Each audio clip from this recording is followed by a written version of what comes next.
وانتقلت إلى الرفيق الأعلى، فنحن نتضرع إلى الله وأنتم معنا أن يجزلها على صبرها خير الجزاء، وأن يجعل المرض تكفيرا لذنوبك ورفعا لدرجاتك وتثبيتا لك عند السؤال، وأن يتكفل المولى بأولادك،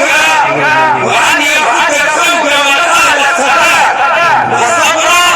على حكم الله،